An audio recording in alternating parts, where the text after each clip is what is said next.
अथ 29तमः सर्गः। ततः पौलस्त्य सचिवाः श्रुत्वा चेन्द्रजितो वधम् आचचक्षुरभिज्ञाय दशग्रीवाय सत्वराः।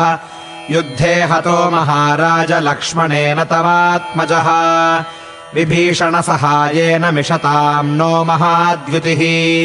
शूरः शूरेण सङ्गम्य संयुगेष्वपराजितः लक्ष्मणेन हतः शूरः पुत्रस्ते विबुधेन्द्रजित्।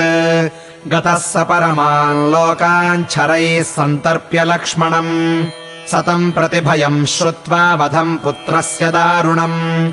घोरमिन्द्रजितः सङ्ख्ये कश्मलम् प्राविशन्महत् उपलभ्य चिरात् संज्ञाम् राजा राक्षसपुङ्गवः। पुत्रशोकाकुलो दीनो विललापाकुलेन्द्रियः। हा राक्षसचमो मुख्य मम वत्स महाबल जित्वेन्द्रम् कथमद्य त्वम् लक्ष्मणस्य वशम् गतः। ननु त्वमिषुभिः क्रुद्धो भिन्द्याः कालान्तकावपि मन्दरस्यापि शृङ्गाणि किम् पुनर्लक्ष्मणम् युधि। अद्य वैवस्वतो राजा भूयो बहुमतो मम येनाद्य त्वम् महाबाहो संयुक्तः कालधर्मणा। एष पन्थाः सुयोधानाम् सर्वामरगणेष्वपि यः कृते हन्यते भर्तुः स पुमान् स्वर्गमृच्छति।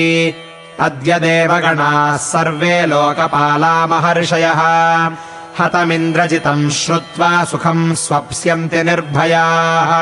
अद्य लोकास्त्रयः कृत्स्ना पृथिवी च सकानना एकेनेन्द्रजिता हीना शून्येव प्रतिभाति मे।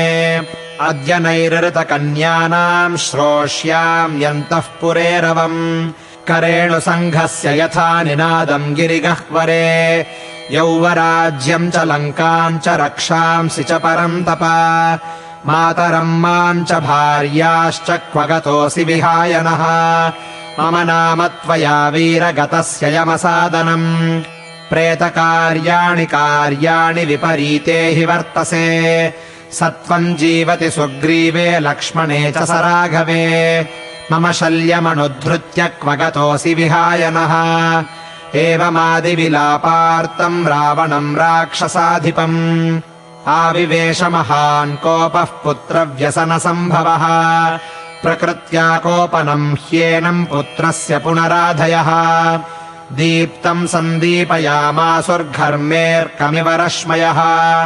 ललाटे भ्रुकुटीभिश्च सङ्गताभिर्व्यरोचत युगान्ते सह नक्रैस्तु महोर्मिभिरिवो दधिः।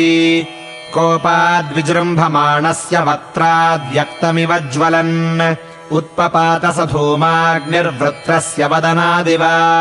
स पुत्रवधसन्तप्तः शूरः क्रोधवशम् गतः समीक्ष्य रावणो बुद्ध्या वैदेह्यारोचयद्वधम्।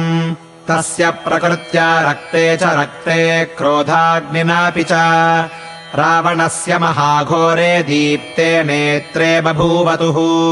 घोरम् प्रकृत्या रूपम् तत्तस्य क्रोधाग्निमूर्च्छितम् बभूव रूपम् क्रुद्धस्य रुद्रस्येव दुरासदम्।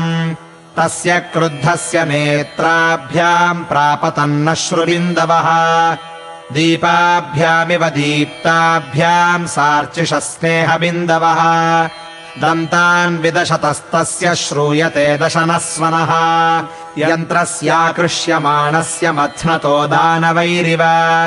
कालाग्निरिव सङ्क्रुद्धो याम् याम् दिशमवैक्षत तस्याम् भयत्रस्ता राक्षसाः संविलिल्यिरे। तमन्तकमिव क्रुद्धम् चराचरचिखादिशुम् वीक्षमाणम् दिशः सर्वा राक्षसानोपचक्रमुः। ततः परमसङ्क्रुद्धो रावणो राक्षसाधिपः अब्रवीद्रक्षसाम् मध्ये संस्तम्भयिषु राहवे। मया वर्षसहस्राणि चरित्वा परमम् तपः तेषु तेष्ववकाशेषु स्वयम्भूः परितोषितः। तस्यैव तपसो व्युष्ट्या प्रसादाच्च स्वयम्भुवः।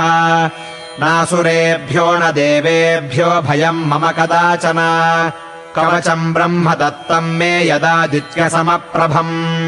देवासुरविमर्देषु नच्छिन्नम् वज्रमुष्टिभिः तेन मामद्य संयुक्तम् रथस्थमिह संयुगे प्रतीयात्कोऽद्य मामाजौ साक्षादपि पुरन्दरः यत्तदाभिप्रसन्नेन सशरम् कार्मुकम् महत् देवासुरविमर्देषु मम दत्तम् स्वयम्भुवा अद्य तूर्यशतैर्भीमम् धनुरुत्थाप्यताम् मम रामलक्ष्मणयोरेव वधाय परमाहवे सपुत्रवधसन्तप्तः क्रूरः क्रोधवशम् गतः समीक्ष्य रावणो बुद्ध्या सीताम् हन्तुम् व्यवस्यत प्रत्यवेक्ष्य तु ताम् राक्षसः सुघोरो घोरदर्शनः दीनो दीनस्वरान् सर्वांस्तानुवाच निशाचरान् मायया मम वत्सेन वञ्चनार्थम् वनौकसाम् किञ्चिदेव हतम् तत्र सीतेयमिति दर्शितम्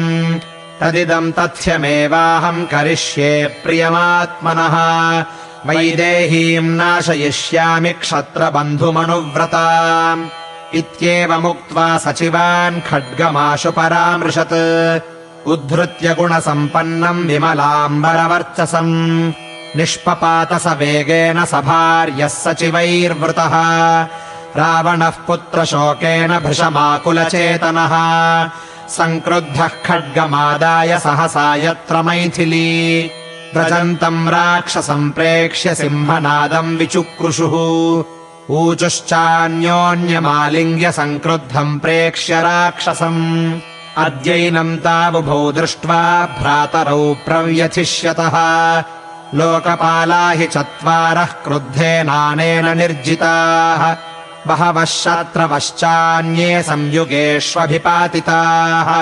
त्रिषु लोकेषु रत्नानि भुङ्क्ते आहृत्य रावणः विक्रमे च बले चैव नास्त्यस्य सदृशो भुवि तेषाम् सञ्जल्पमानानामशोकवनिकाम् गताम् अभिदुद्राव वैदेहीम् रावणः क्रोधमूर्च्छितः वार्यमाणः सुसङ्क्रुद्धः सुहृद्भिर्हितबुद्धिभिः अभ्यधावत सङ्क्रुद्धः खेग्रहो रोहिणीमिव मैथिली रक्ष्यमाणा तु राक्षसीभिरनिन्दिता ददर्श राक्षसम् क्रुद्धम् निस्त्रिंशवरधारिणम् तम् निशम्य स निस्त्रिंशम् व्यथिता जनकात्मजा निवार्यमाणम् बहुशः सुहृद्भिरनिवर्तिनम् सीता दुःखसमाविष्टा विलपन्तीदमब्रवीत् यथायम् मामभिक्रुद्धः समभिद्रवति स्वयम् वधिष्यति स नाथाम् मामनाथामिव दुर्मतिः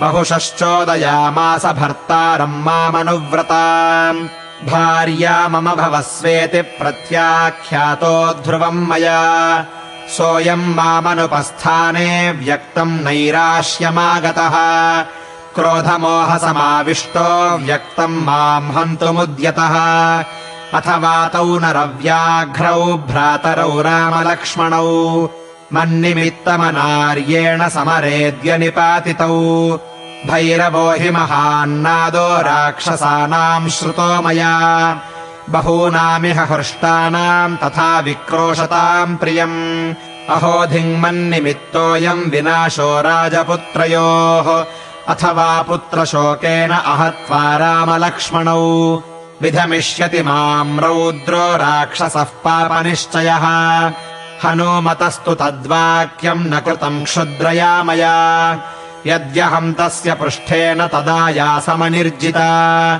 नाद्यैव मनुशोचेयम् भर्तुरङ्कगता सती मन्ये तु हृदयम् तस्याः कौसल्यायाः फलिष्यति एकपुत्रा यदा पुत्रम् विनष्टम् श्रोष्यते युधि सा हि जन्म च बाल्यम् च यौवनम् च महात्मनः धर्मकार्याणि रूपम् च रुदती संस्मरिष्यति निराशानिहते पुत्रे दत्त्वा श्राद्धमचेतना अग्निमावेक्ष्यते नूनमपोवाति प्रवेक्ष्यति धिगस्तु कुब्जामसतीम् मन्थराम् पापनिश्चयाम् यन्निमित्तमिमम् शोकम् कौसल्या प्रतिपत्स्यते इत्येवम् मैथिलीम् दृष्ट्वा विलपन्तीम् तपस्विनीम् रोहिणीमिव चन्द्रेण विनाग्रहवशम् गताम् एतस्मिन्नन्तरे तस्य अमात्यः शीलवान् शुचिः सुपार्श्वो नाम मेधावी रावणम् रक्षसाम्बरम्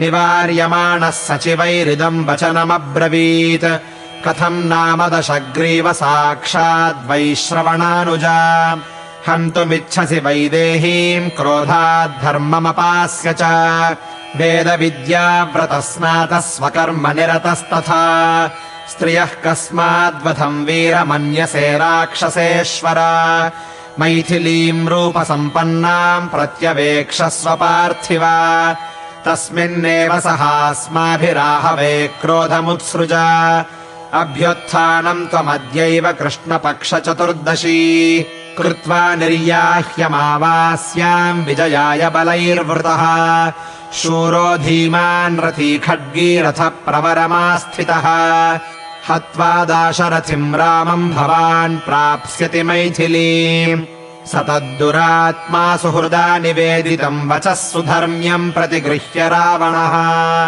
गृहम् जगामाथ ततश्च वीर्यवान् पुनः सभाम् च प्रययौ सुहृद्वृतः इत्यार्षे श्रीमद् रामायणे वाल्मीकीये आदिकाव्ये युद्धकाण्डे 29तमः सर्गः।